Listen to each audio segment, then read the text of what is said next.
자, 많이 피곤하시죠? 힘내시고요. 자, 우리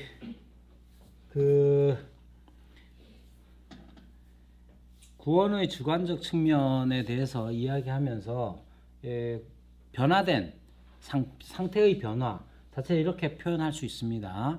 그러면 소명부터 시작해 가지고 뭐 영화는 우리가 마지막 최종 단계이기 때문에 성도의 견인까지 이거를 쭉 이렇게 하나로 전체적으로 필요한 게 뭐냐 하면 우리에게 익숙한 것, 믿음이라는 거예요. 믿음. 자, 믿음이나 신앙이나 같은 말이죠. 특별히 좋은 게 아니에요. 둘 다 페이스입니다. 자, 여기에서 보면 소명부터 시작해 가지고 실질적으로 우리가 중생이나 여기 뭐 회신 믿음이나 전부 다 우리는 어떤 믿음 안에서 살아가는, 그래서 구원을 이야기할 때에는 이 믿음이라는 것, 신앙이라는 걸 뺄 수가 없습니다. 그래서 구원의 삶이라는 것 곧 믿음의 삶인 것이죠. 자, 그러면 보십시오. 과연 이 믿음이라는 것은 일반적으로 믿음이라는 것을 어떻게 사용하고 있는지 먼저 생각해 보세요. 그러니까 교회 안에서 말고 여러분들이 일상적으로 살아가면서 믿음이라는 걸 어느 정도로 생각할까? 자, 세 단어를 써놨습니다. 의견, 신앙, 곧 믿음, 지식. 자, 의견이 있고 신앙, 믿음이 있고 그 다음 지식이 있어요. 자, 여기에서 가장 센 건 뭘까요? 참고로 여기 구원의 신앙을 다룬다고 해서 종교적인 의미를 담지 말고 그냥 일반적으로 우리가 일상에서 의견, 신앙, 지식 제일 센 건 뭘까요? 신앙이 제일 셉니까? 지식이 제일 셉니까? 자, 보통은 어떻게 하느냐면 센 걸로 보자면 의견보다는 신앙이 좀 더 세게 느껴집니다. 이건 내 의견이야. 이거보다 난 그렇게 믿어. 이게 더. 그런데 신앙보다 믿음보다 더 세게 사용하는 게 지식이에요. 지식. 나는 그렇게 믿어라고 하는 말보다 바로 그거야 라고 했을 때에 더 되는 것이죠. 일반적으로는 이렇게 우리가 일상적인 생활에서는 의견과 신앙과 지식이라는 것을 이렇게 그 강도를 예를 들면 확신함에 있어서의 강도가 이 지식을 가장 크게 여깁니다. 자, 그러면 지금 이제 요게 일반적인 사용이고 요 믿음 혹은 신앙 똑같은 말입니다. 똑같은 뜻이죠. 요게 그럼 어떻게 생길까요? 믿음이라는 건 어떻게 생길까요? 신앙, 뭔가를 믿는 거. 여러분들 뉴욕 가보셨어요? 아이, 그럴 줄 알았다. 자, 뉴욕 저도 안 가봤습니다. 뉴욕이 있습니까 없습니까? 있겠죠. 아이고, 가보지도 않았고 어떻게 알아요? 보세요. 믿음이라는 게 어떻게 생길 때 그냥 가만히 생기는 게 아니에요. 그죠?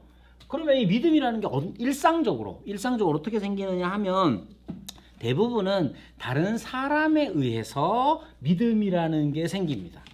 자, 그러면 그 다른 사람들과의 관계 속에서 생기는 건데 어떤 거냐면 그 사람이 얼마나 정직하고 그 사람이 얼마나 성실하고 그 사람이 얼마나 능력이 있느냐에 따라서 믿음이라는 게 생겨나요. 우리 집에 아이가 너인데 우리 아이들이 이제 큰 놈은 이제 대학 갔습니다. 우리 아이가 이제 한 6살, 큰 아이가 6살, 그 둘째가 이제 연년생이라서 5살 뭐 이렇게 되는데, 아이들 어릴 때 한참 막 뭐 파워레인저 이런 거 많이 보잖아요. 제가 어느 날 얘들아, 아빠가 할 얘기가 있다 불러가지고, 아빠 사실 파워레인저 출신이야 그랬어요. 저 노란색 있지 그랬어요. 애들이 믿을까요 안 믿을까요? 믿어요. 그래가지고 아빠는 파워레인저로 노란색 출신인 줄 알았어요. 예? 알고 봤더니 노란색이 여자더라고요. 그래서 제가 거짓말한 게 들통이 났는데, 자, 이런 거예요. 그러면 우리 아이들은 왜 믿었느냐 하면 아빠에 대한 신뢰 때문에 아빠의 말을 믿는 거예요. 믿음이란 그렇게 생기는 거예요. 이거는 지금 신앙의 믿음을 얘기하는 게 아니고 일반적인 믿음이라는 게 그런 거예요. 예를 들면 뭐 지금 앞에 계시는 분들이 이제 우리 여집사님들인데 지금 10시 20분에 맞춰 가지고 나가서 집으로 가야 되는데 택시를 탈 수 있을까요, 없을까요? 택시 근데 아는 사람이 택시 탔다가 큰일을 당했어. 그러면 못 타요. 예, 걸어가야 되는 거예요. 밝은 데로만 찾아가지고. 그런 거죠. 그러니까 이 믿음이라는 것 자체가 그냥 내 안에서 자생하는 게 아니에요. 그게 일반적인 겁니다. 자, 종교적인 믿음이라는 것, 종교적 신앙, 즉 기독교적 신앙이라는 것도 마찬가지예요. 일반적인 신앙이라는 게, 일반적인 의미에서 신앙이라는 것 자체가 우리가 신뢰하고 또 의존하는 이들의 증언에 기초하여 생겨나는 겁니다. 그리고 권위에 의한 이제 확신 같은 것들이 생기는 것이죠. 그럼 기독교 신앙은 어떻게 생기겠어요? 소명부터 시작해가지고 성도의 견인에 이르기까지 다 믿음 생활이란 말이에요. 믿음 생활. 그럼 이 믿음은 어떻게 생기겠어요? 그게 중요해요. 그러니까 믿음이 어떻게 생기느냐, 자꾸만 막 결연한 의지를 다짐하는 거죠. 막 믿습니다 막 해가지고 그러면 생기느냐? 그렇게 생겨날 수 있을 것 같아요? 심지어 그렇게 막 의지를 다진다 하더라도 이 신앙이라는 것, 믿음이라는 게 생기는 이 어떤 메커니즘이라면 메커니즘, 그런 과정들이 있어야 되는 거예요. 혼자서 갑자기 믿는 경우는 없단 말이에요. 그러면 우리는 어떤 권위에 기초하여서 믿음이라는 걸 만들어내고 혹은 믿음을 발휘할 수 있느냐 했을 때 당연히 성경의 권위에 기초해서 믿음이라는 것이 생겨나는 것이죠. 그래서 우리가 어떤 이 내용이든 뭐 뉴욕이 있다 없다, 아빠가 파워레인저 출신이다 아니다, 모든 것에 대하여서 우리는 믿음을 발휘하게 되는데 그 믿음이라는 것이 어떤 권위에 의존하는 것에서 믿음이라는 게 생기는 겁니다. 그럼 기독교 신앙이라는 것도 기독교 신앙이라는 기독교적 믿음이라는 것도 어떤 권위에 의존하여서 생겨나는 것이다. 그럼 그 어떤 권위란 뭐냐? 당연히 하나님의 말씀인 것이죠. 그래서 하나님의 말씀이 믿음에 대하여, 신앙에 대하여 어떻게 말하고 있는가를 아는 게 중요합니다. 그러면 성경에는 믿음에 대하여 뭐라고 말하고 있는가? 자, 우선 믿음의 종류가, 성경의 믿음의 종류를 몇 가지로 얘기합니다. 교재에 보면 몇 가지가 나옵니까? 4가지가 나옵니다. 자, 4가지 뭐냐? 첫 번째, 역사적 신앙, historical faith. 네. 두 번째, 이적적 신앙, 기적의 신앙, 기적적 신앙이에요. 기적적 신앙, 이적적 신앙 똑같은 말이죠. 다음, 일시적 신앙. 네 번째는 구원의 신앙. 자, 그러면 전부 다 신앙이라는 말을 다 붙였습니다. 근데 신앙이라는 말을 붙여놓고 역사적, 이적적, 일시적, 구원의 이렇게 따로 4개를 구분했어요. 그 말은 무슨 뜻이겠어요?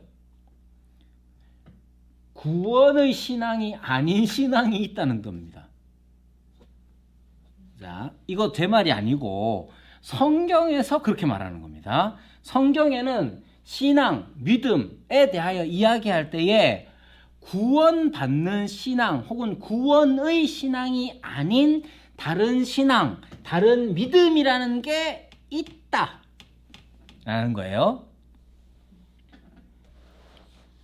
첫 번째, 역사적 신앙입니다. 역사적 신앙. 역사적 신앙이란 어떤 거냐면 히스토리컬하다는 건 이게 도덕적, 영적 목적 없이 진리를 순전히 지성으로 이해하는 것을 말합니다. 자, 개인적으로 아무런 연관도 되지 않는 역사를 받아들이죠. 대표적으로 어떤 걸 받아들이냐 하면, 자 여러분, 거북선이 누가 만들었습니까? 이순신. 그걸 어떻게 알죠? 거북선 본 적 있어요? 저쪽 가면 있죠. 저쪽 가면 있습니다. 근데 그 거북선 다 상상으로 만든 거죠. 실제로 몇 년 전까지만 해도 남해 서해 쪽으로 거북선 찾아다니는 그 거북선의 잔해를 찾는 그런 사람들이 있었습니다. 그 말은 뭐냐? 거북선은 역사적 실체가 어떤 것인지 분명하게 나와 있는 건 없어요. 예를 들면 남한산성, 뭐 수원성 이런 건 있잖아요. 그런 식으로 나와 있는 건 없어요. 근데도 불구하고 우리는 다 이순신 장군님께서 거북선을 만들었다고 믿죠. 자, 예수님은 십자가에 못 박혀서 죽으셨는가요? 네, 맞아요. 믿죠. 그럼 믿어요. 근데 여러분들이 한번 생각을 해보셔야 돼요. 이순신 장군님이 거북선을 만드셔서 왜구를 물리친 거 하고 그 믿음의 내용과 예수님이 2000년 전에 십자가에 못 박히셔서 돌아가신 거 믿죠? 둘 다 믿어요. 믿음의 질의 차이가 뭐예요, 그러면?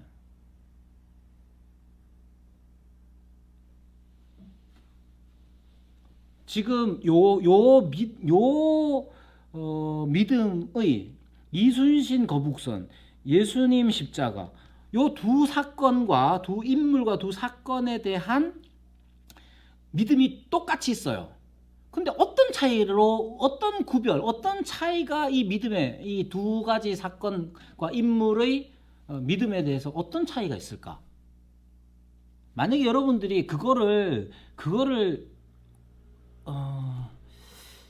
너무 함부로 얘기하면 안 될 것 같고 고민해 보셔야 돼요.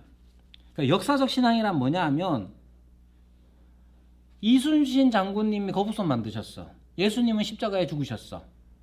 끝. 그러면 그건 구원 없는 신앙이냐 했을 때 아니라는 거예요. 그렇기 때문에 여러분들이 무엇을 믿고 있느냐 했을 때 예수님은 하나님의 아들이시고 예수님은 하나님이셔. 아주 정통적이고 그 다음 성경적이죠. 그죠? 근데 그걸로 끝이야. 그게 이순신이 거북선 만든 거 그거 믿는 거랑 별반 다를 게 없어. 그런 믿음을 구원의 믿음이라고 하지 않습니다. 자, 마태복음 7장 26절에 보면 7장은 다음 뒤에도 또 다시 얘기할 텐데 뭐라고 하냐, 나의 이 말을 듣고 행하지 아니하는 자는, 이렇게 얘기해요. 그러니까 믿음에 대해서 얘기할 때 알고 있어요. 오케이. 나도 동의해요. agree 해도 그렇게 동의한다는 것 자체가 믿음이 없으면 동의가 안 되는 거잖아요. 동의하는 것 자체로 믿음이라고 생각해 버리면 진짜 구원의 믿음, 구원의 신앙과 다른 신앙일 뿐만 아니라 다르게 구원받는 신앙이 아닐 수 있는 거예요.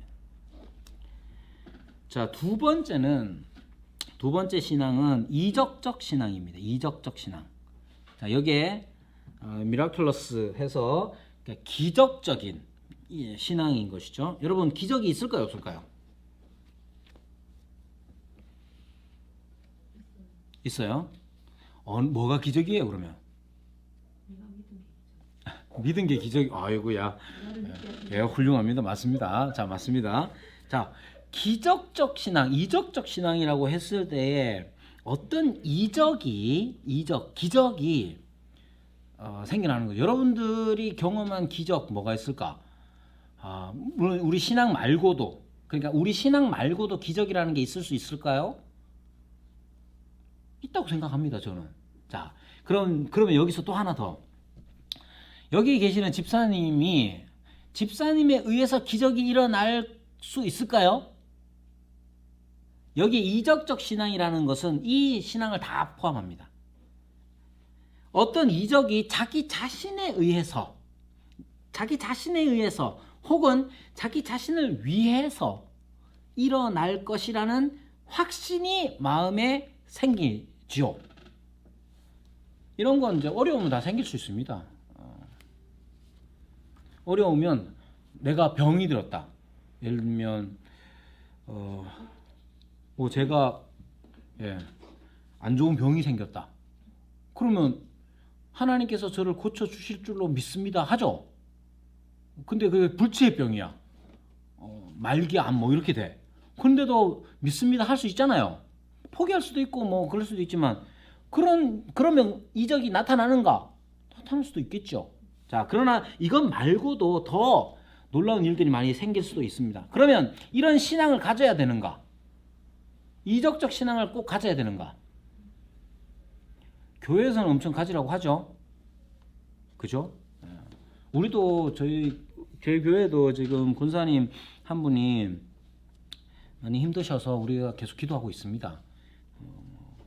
서울대병원에서 가족들 다 올라오라 그래가지고 가족 다 올라가기도 하고 막 그러는데 그때도 기도하고 또 퇴원하시고 뭐 그렇게 계속 기도하고 있습니다.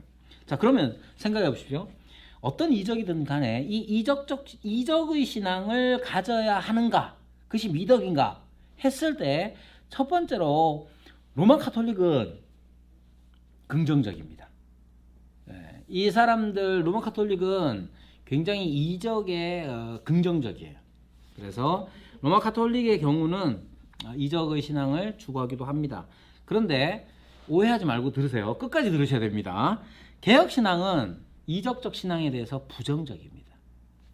첫 번째, 이적적 신앙을 오늘날에도 가져야 한다는 데 대한 성경적 근거가 거의 없습니다. 거의 없습니다. 끝까지 들으세요. 여기서 끝 아닙니다. 그럼에도 불구하고 이적이 일어날 수 있다는 사실을 부정하지 않습니다. 그럼 뭡니까? 기적인 이유는 하나님께서 그 일을 하셨기 때문에 그래요. 자, 모든 사람들은 다 원인과 결과의 틀 안에서 다 생각을 합니다. 원인과 결과의 틀 안에서 생각을 하는데 어떤 결과는 반드시 어떤 원인에 의해서 일어난다고 생각을 하는 거예요. 그런데 어떤 결과를 기대하거나 일어났을 때에 이 원인이 인간적인 것에 있지 않으면 이것을 바로 기적이라고 하는 거예요.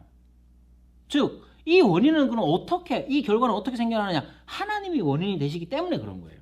그래서 개혁신앙은 이적적 신앙에 대하여서 부정적으로, 즉 성경적 근거가 거의 없다고 가르치고 있음에도 불구하고 하나님께서 그 일을 이루실 수 있다. 하나님의 주권을 믿기 때문에 열어두고 있습니다. 아예 부정하지는 않습니다. 부정적이지만.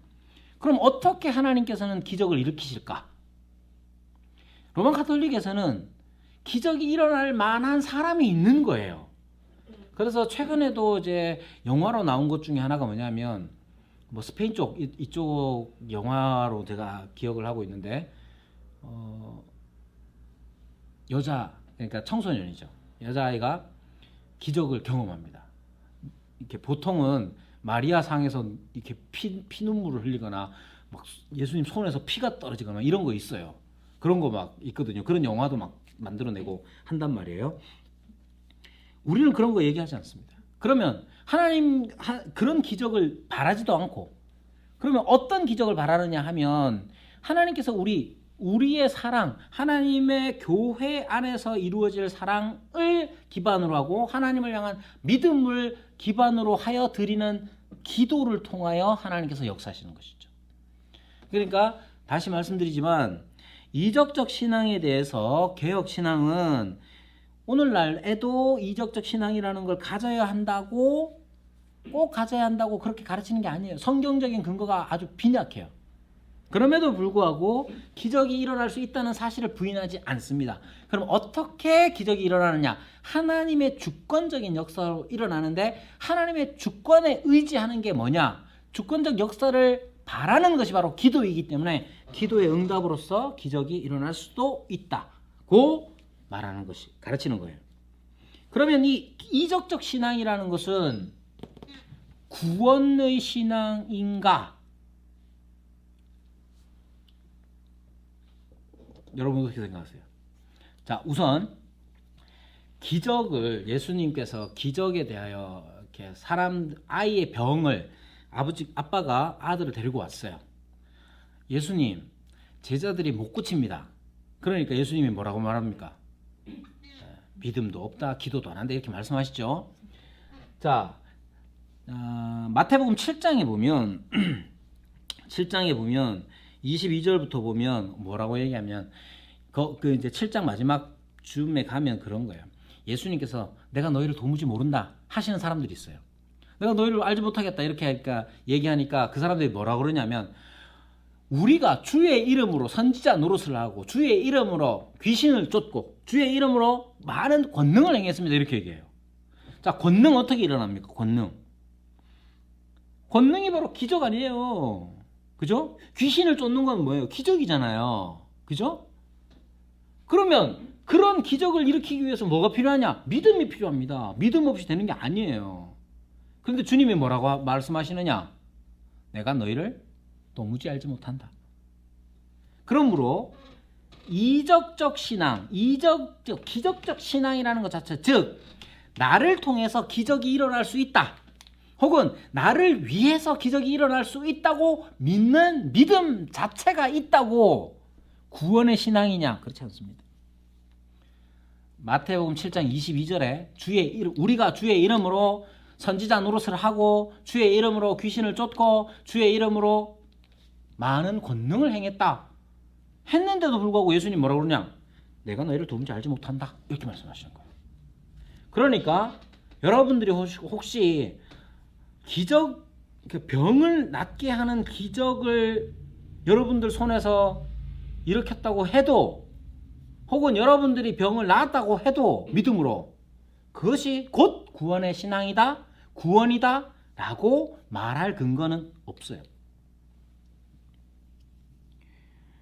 그렇다고 다시 얘기합니다. 이런 얘기하면 자꾸 이제 좀 저를 오해하실까봐 그러는데 저는 기적을 믿습니다. 기도의 응답으로서 하나님께서 우리에게 기적을 베푸시는 걸 저는 믿어요. 그리고 우리 교회에서도 그렇게 기도하고 있고. 자, 그 다음이 일시적 신앙입니다. 일시적 신앙. 일시적 신앙이라는 것은 종교의 진리들에 대한 납득, 확신으로서 양심의 어떤 자극이나 감정의 동요를 수반하지만, 자, 이게 여기까지가 뭐냐 하면, 자, 일시적 신앙이라는 건 말 그대로 종교적 진리들에 대한 납득. 자, 여기에 종교적 진리란 뭐가 있겠습니까? 우리 기독교로 보면 성경에서 하나님께서 우리를 사랑하셔서 예수 그리스도를 보내셔서 우리를 하나님의 진노에서 벗어나도록 그렇게 해주셨다. 그게 종교적 진리잖아요. 우리의. 그걸 납득하고 확신해요. 자, 그러면 어떤 게 생겨납니까?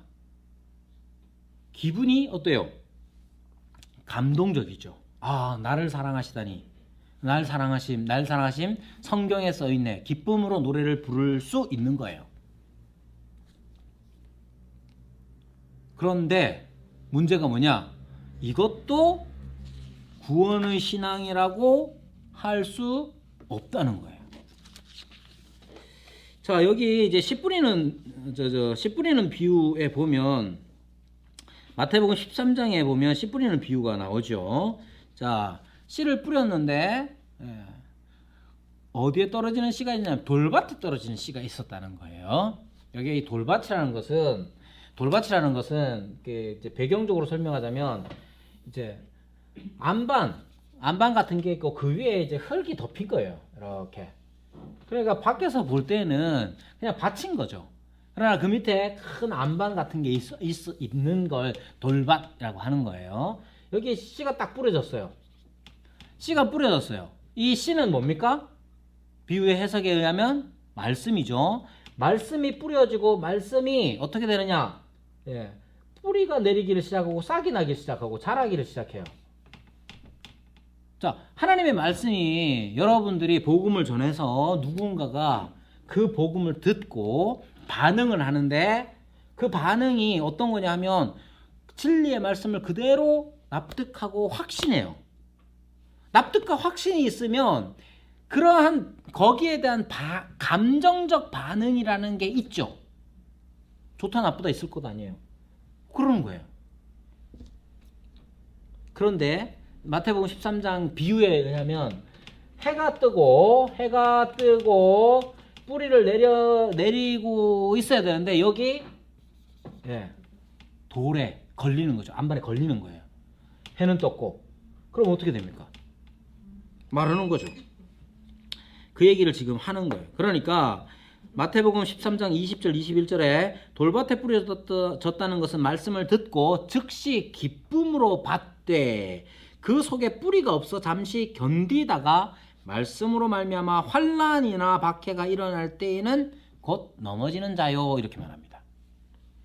이것을 일시적 신앙이라고 하는 거예요. 그런데 여기서 물어야 되는 게 뭐냐 하면 그럼 일시는 언제까지일까요?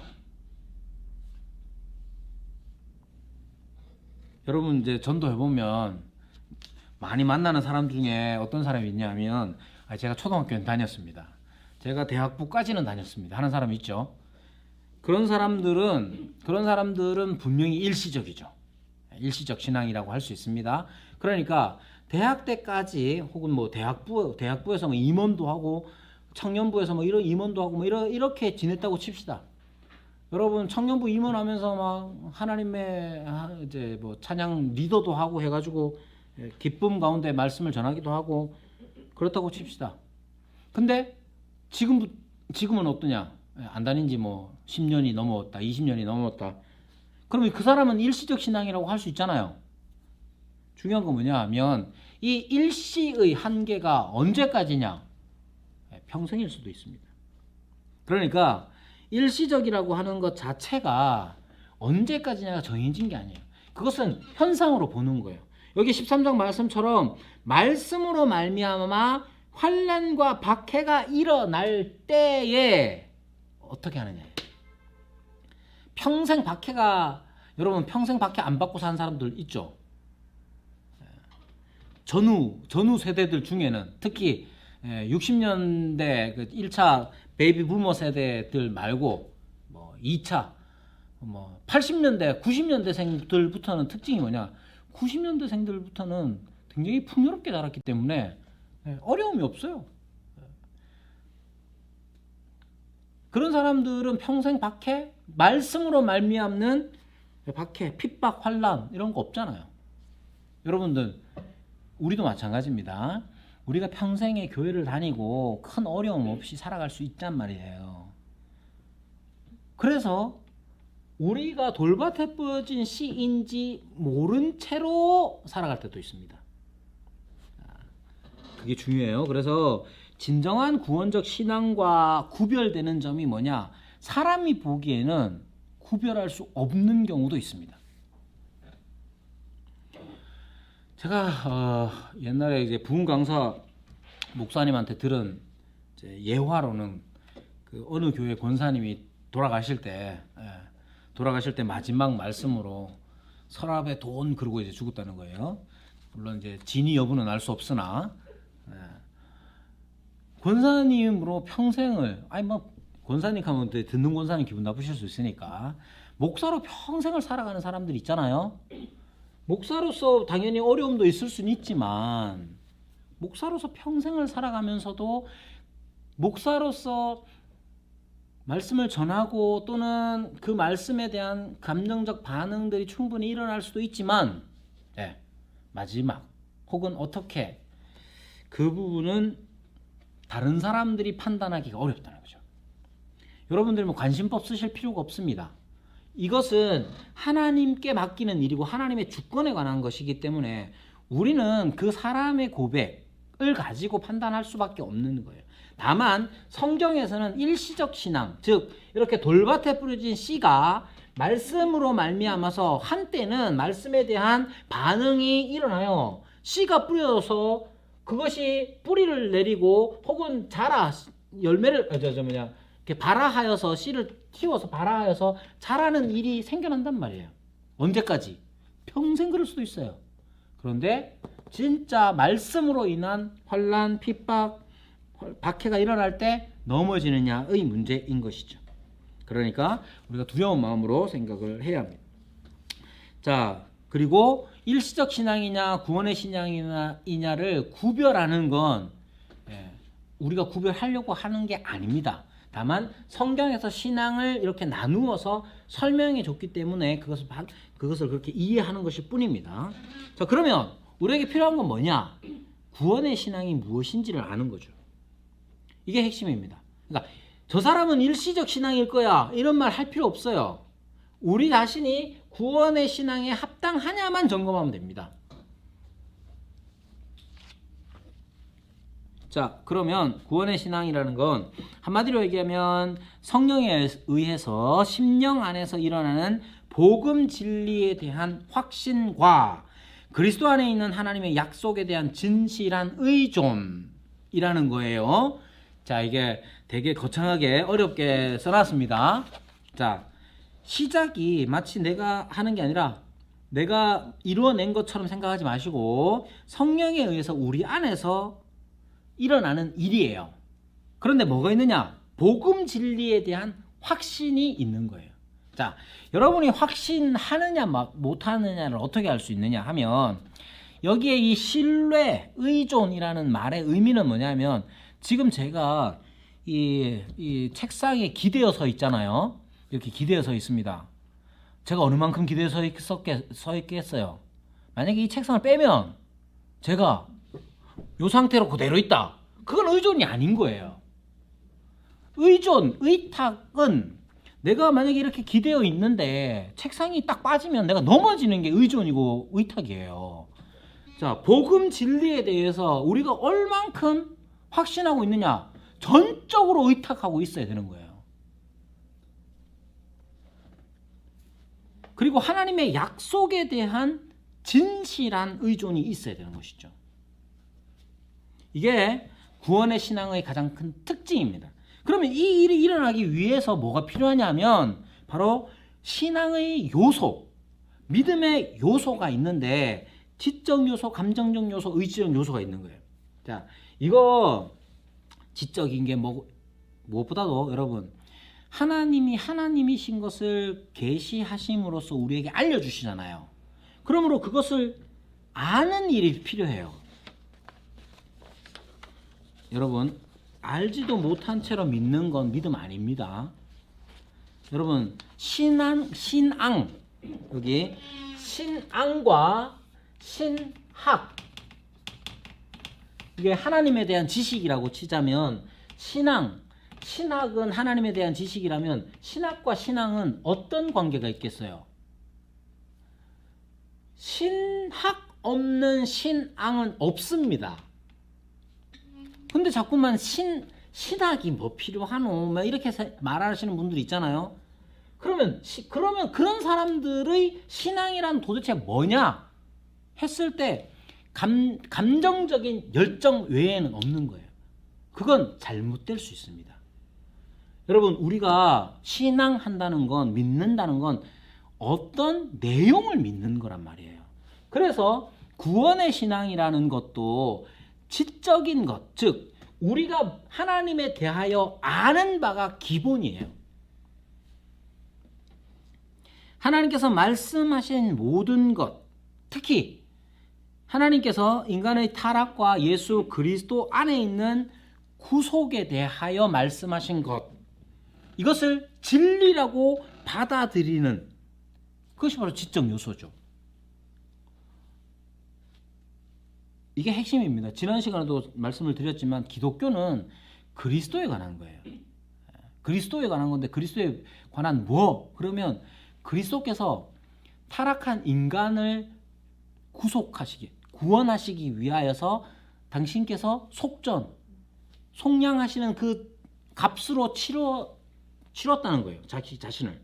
그걸 우리가 받아들이는 거고, 이게 의탁한다는 것은 그것 아니면 우리는 아무것도 아니다 라는 믿음인 것이죠. 자, 구원의 신앙은 바로 이 점이 중요합니다. 두 번째, 감정적 요소는 뭐냐면 이 이제 감정적 요소라는 것을 자꾸만 이제 현대뿐만 아니죠. 이제 그 18세기 영적 대각성 그러면 이제 생각나는 사람들이 조나단 에드워즈나 조지 휘필드 같은 사람들인데 그 영적 대각성 시대에 그 다음에 생겨난 현상 중에 하나가 뭐냐면 감정적 자극이에요. 감정적 자극이라는 게 지금 현대 교회에서도 굉장히 많이 이제 통용이 되는 건데 그래서 자꾸만 우리는 구원의 확인을 감정적인 것으로 확인하려고 해요. 내가 여러분들이 많이 표현하시는 바처럼 은혜 많이 받았다. 언제 은혜 받았습니까? 그건 내가 눈물을 좀 흘리거나 많이 웃고 나면 은혜 받았다고 하잖아요. 여러분 그래서 자꾸만 이 감정, 신앙의 감정적 요소라는 것을 독립적으로 생각하거나 아니면 그것을 최고로 여기는 경우가 많은데 개혁신학의 전통에서는 이 감정적 요소는 지적 감정이라고 해가지고 지적인 요소에 딸려온다고 생각했습니다.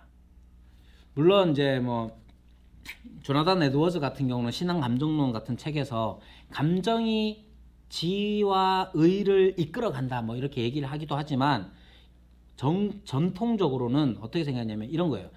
하나님이 우리를 사랑하십니다 라는 이 계시의 말씀을 들으면 우리가 어떻게 됩니까? 아 그렇구나 하고 있는 사람이 없어요.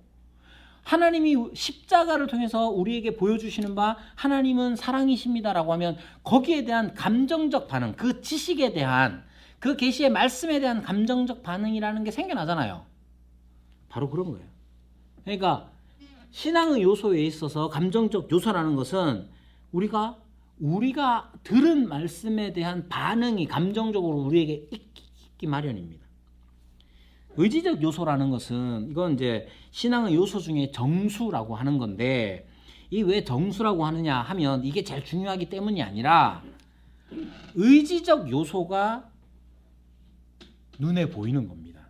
그러니까 내가 뭘 알고 있고 내가 아는 것에 내 감정이 어떠냐가 눈에 잘 보이는 게 아니에요. 하나님은 사랑이심이라 그 말씀을 듣고 우리가 하나님의 사랑을 깊이 깨닫고 감사의 눈물을 흘렸어요. 근데 눈 뜨고 나서 야 임마 이러고 있으면 어떻게 알겠어요? 야 임마 할 상황인데 하나님은 사랑이심이라 하는 것에 우리가 압도되어서 참는 거죠. 그래서 이 지적, 감정적, 의지적 요소는 구별을 위해서 이렇게 따로 설명했지만 이것은 다 우리 한 몸, 우리 한 인격체 안에서 일어나는 일이기 때문에 이것은 따로따로가 아니라 전인격적이고 또 총체적인 거예요. 자, 한마디로 말씀드리면 구원의 신앙이란 뭐냐? 여러분들이 하나님의 말씀에 대한 지식, 하나님의 말씀을 우리가 듣고 아는 것에 합당한 감정적 반응뿐만 아니라 행동으로서 그 말씀을 실현해 나가는 것을 통해서 알 수 있죠. 다만 여기에서 오해하지 마실 것은 어떤 사람이든지 간에 과정 중에 있어요. 변화의 과정 중에 있기 때문에 수준이 다 달라요. 그래서 어떤 사람은 그릇이 요만한 사람이 있는가 하면 어떤 사람은 그릇이 큰 사람이 있을 수도 있죠. 중요한 건 뭐냐? 다 성령의 충만함을 받아야 되는 거예요.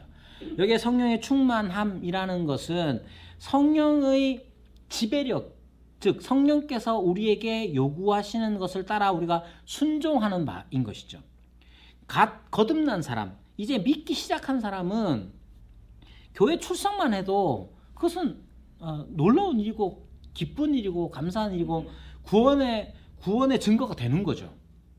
그런데 10년, 20년 직분 받은 분들이 그냥 교회 출석만 하고 있어서 되는 게 아니잖아요. 요구되는 게 따로 있는 거죠. 그런 거 맞죠. 그러면 내게 무엇을 요구하시는가도 알아가고 그것에 대하여 감정적 반응뿐만 아니라 우리의 의지를 발휘하여서 순종해 나가는 일, 그게 바로 구원의 신앙인 것이죠. 여러분, 그러니까 단지 내가 무엇을 알고 있다, 어떤 내용, 뭐 웨스트민스터 신앙 고백서를 얼만큼 알고 있다, 뭐 이런 걸로 만족해서는 안 되는 거예요. 그 아는 것에 대한 우리의 감정적인 그리고 의지적인 행위적인 어떤 것들이 따라오느냐, 그리고 무엇보다도 신뢰하는 하나님의 말씀을 신뢰하는 것이 있느냐 하는 게 가장 중요한 겁니다. 자, 이렇게 해서 20분 딱 돼가지고 이제 마쳐야겠네요. 자, 수고 많이 하셨고요. 혹시 질문이 있으신 분들은 저한테 개인적으로 카톡을 넣으셔도 되고 뭐 전화하셔도 되고, 질문이 없는 것보다 있는 게 훨씬 좋습니다. 자, 그리고 이 책 여러분들 잘 읽으셔가지고, 이 책은 구원론과 교회론을 이렇게 함께 생각할 수 있는 책이라서 여러분들이 꼭 좀 읽어주시고, 과제 너무 부담스러워하지 마시고요. 제가 내기만 하면 다 읽고 내시기만 하면 다 점수 줍니다. 그러니까 여러분들에게 읽히기 위해서 읽어보시라고 제가 과제를 드리는 거고, 여러분 점수 매기려고 내는 게 아니니까 잘해주시기 바랍니다. 자, 기도하겠습니다.